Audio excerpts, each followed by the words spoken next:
ರಾಜ್ಯಾದ್ಯಂತ electric bike ಓಡಾಟದ ವಿಚಾರವಾಗಿ auto ಚಾಲಕರು, ಕ್ಯಾಬ್ ಚಾಲಕರು ದೊಡ್ಡ ಮಟ್ಟದಲ್ಲಿ ಹೋರಾಟವನ್ನು ನಡೆಸಿದರು. ಈಗ ಆ ವಿಚಾರವಾಗಿ ರಾಜ್ಯ ಸರ್ಕಾರ ಒಂದು ದೃಢ ನಿರ್ಧಾರಕ್ಕೆ ಆಗಮಿಸಿದ್ದು, ಇನ್ನು ಮುಂದೆ ಅದು ಓಡಾಟಕ್ಕೆ ರದ್ದು ಮಾಡಲಾಗಿದೆ.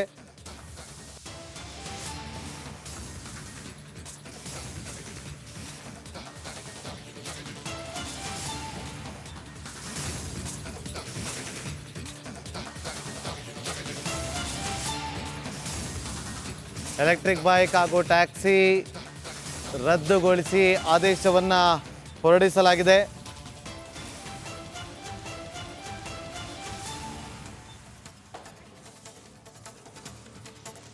ಹಿಂದಿನ ಸರ್ಕಾರ ನೀಡಿದ್ದ ಅನುಮತಿಯನ್ನು ಪಡೆದಂತಹ ರಾಜ್ಯ ಸರ್ಕಾರ ಎಲೆಕ್ಟ್ರಿಕ್ ಬೈಕ್ ಟ್ಯಾಕ್ಸಿ ಯೋಜನೆ ಕಾಯ್ದೆಗೆ ಪೂರಕವಾಗಿಲ್ಲ, ಮೋಟಾರ್ ವಾಹನ ಕಾಯ್ದೆಗೆ ಪೂರಕವಾಗಿಲ್ಲ ಅಂತೇಳಿ ವರದಿ ಸಲ್ಲಿಕೆ ಆಗಿದೆ.